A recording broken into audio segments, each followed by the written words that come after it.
Narito ang lingkod ng Diyos, maganap nawa ng lubos ang salita mong kaloob.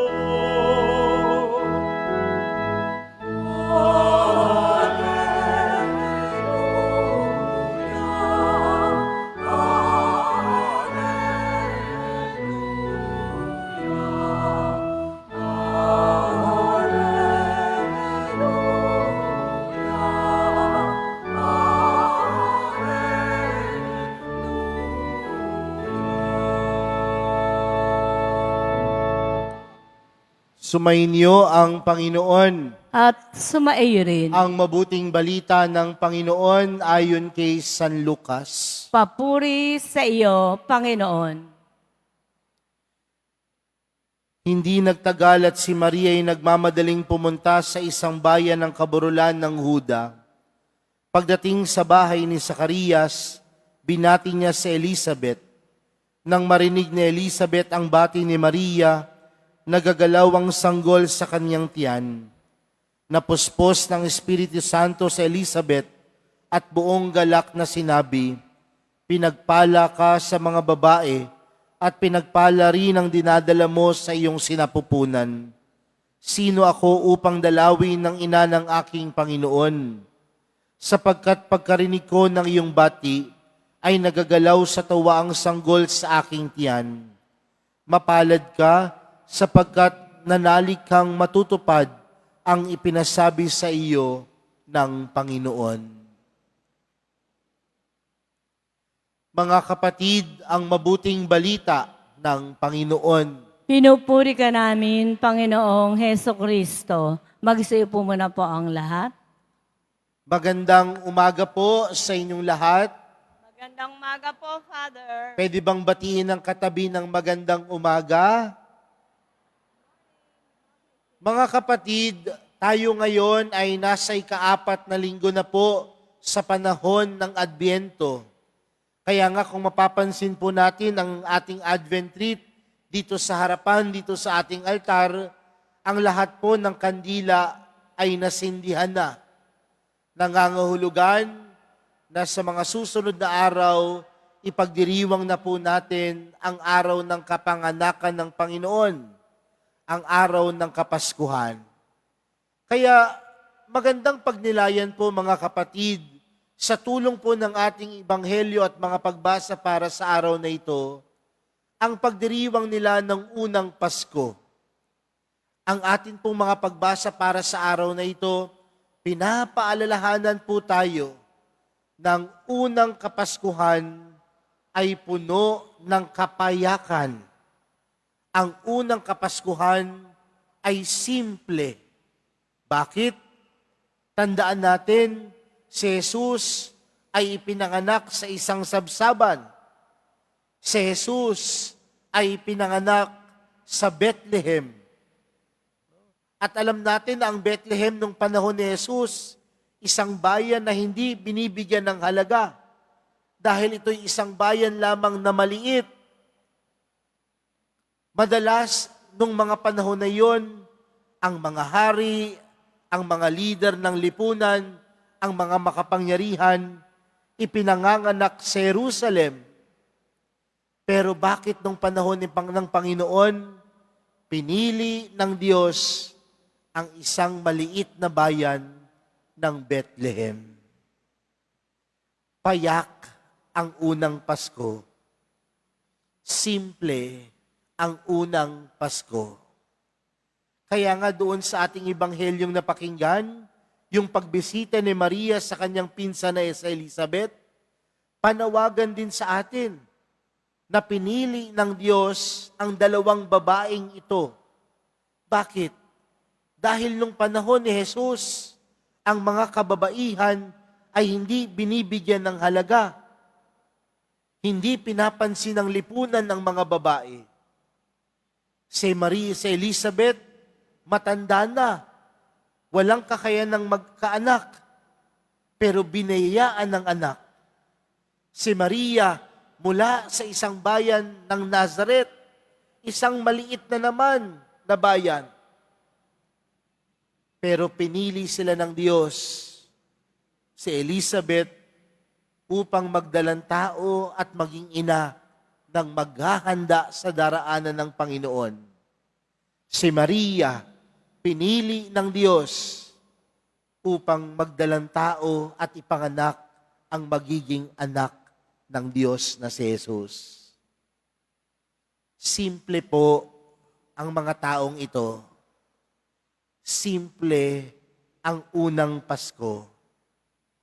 Pero sa kabila ng kapayakan, ang unang Pasko ay tunay na makahulugan dahil nandoon si Jesus.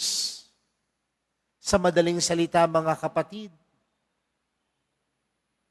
ang tunay na pagdiriwang ng Kapaskuhan, kung gusto natin itong maging makahulugan, dapat nandoon ang Panginoon. Kaya nga, magandang tanungin po yan, no? Sa sarili natin sa mga oras na ito. 3 araw bago ho magpasko, marahil ang iba sa atin, aligaga pa rin sa napakaraming bagay. Aligaga pa rin na mamili, maghanda ng susuotin, dumalo sa mga Christmas parties. Aligaga pa rin kung anong susuotin at anong kakainin sa Noche Buena. Pwede pong mawala ang lahat ng bagay na iyan. Pero ang unang Pasko, simple, ngunit tunay na makahulugan dahil nandoon si Jesus. Kaya nga, magandang pagnilayan po natin sa tulong nito, mga kapatid, yung ating ibanghelyong napakinggan. Tandaan natin, si Maria, binisita ang kanyang pinsan na si Elizabeth. At nung mga oras na iyon, si Maria ay nagdadalang tao na din. Si Elizabeth, kakaiba ang kanyang pagdadalang tao. May edad na siya, marahil matanda na, hirap na sa kanyang pagdadalang tao. Pero nung nakita ni Elizabeth si Maria, ano po yung sabi sa ating ebanghelyo? Naggagalaw ang bata sa kanyang sinapupunan. Napuno ng galak si Elizabeth nang makita si Maria. Bakit? Dahil si Maria ay may dala sa kanya. At sino ang dala ni Maria? Walang iba kundi si Jesus. Ngunit hindi lang basta-basta. Hindi lang basta may dala si Maria at hindi lamang si Jesus ang kanyang dala. Kundi sa kaibuturan ng puso ni Maria, nandoon ang kanyang pag-ibig na bit-bit-bit-bit kay Elizabeth. Sa madaling salita, mga kapatid, hindi lang marahil nakita ni Elizabeth yung regalo, bagkus nakita ni Elizabeth yung kaibuturan at kagandahan ng puso ni Maria na dalin si Jesus. At yun ang nagbigay ng ligaya. Yun ang nagbigay ng tuwa. Mga kapatid, ngayong malapit na ang Kapaskuhan, marahil may kanya-kanya tayong pupuntahan. May kanya-kanya tayong bibisitahin. At alam po natin, parte po ng kultura nating mga Pilipino, na kapag tayo po ay may bibisitahin, meron tayong bit-bit-bit-bit. Meron tayong mga dala-dala. Pero minsan nakakalungkot po sa panahon natin ngayon, kung ang dati ang batian po natin, kamusta ka? Di ba ganyan ang batian talaga kapag matagal kayong hindi nagkita? Kapag meron kang binisitang isang tao, kamusta ka? Dati po yun. Ngayon kasi kapag may binisita tayo, ano yung bit-bit-bit-bit at dala-dala natin? Chismis. Diba? Kung dati, ang batian natin, kamusta ka? Ngayon, ang batian na natin, anong balita? Anong latest? Pero mga kapatid, Nung pumunta si Maria kay Elizabeth, bitbit ang Panginoon sa kaibuturan ng puso ni Maria. Nandoon ang kanyang pagmamahal sa kanyang pinsan na si Elizabeth. At yun din ang nagbigay ng kaligayahan kay Elizabeth. Kaya kapag tayo po ay bibisita, baka nga masyadong mamahalin yung daladala natin.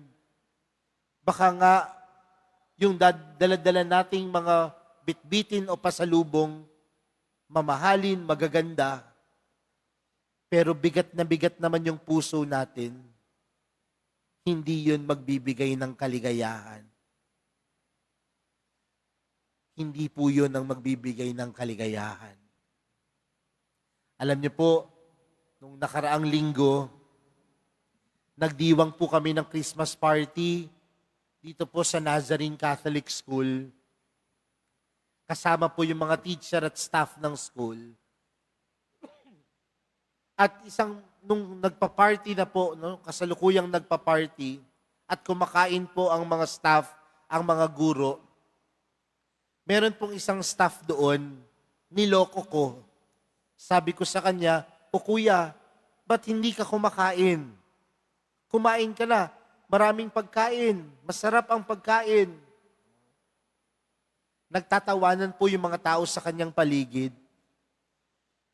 Sabi ng mga tao sa kanyang paligid, "Hindi po talaga yan kakain, Father. Nag-sharon nga po eh."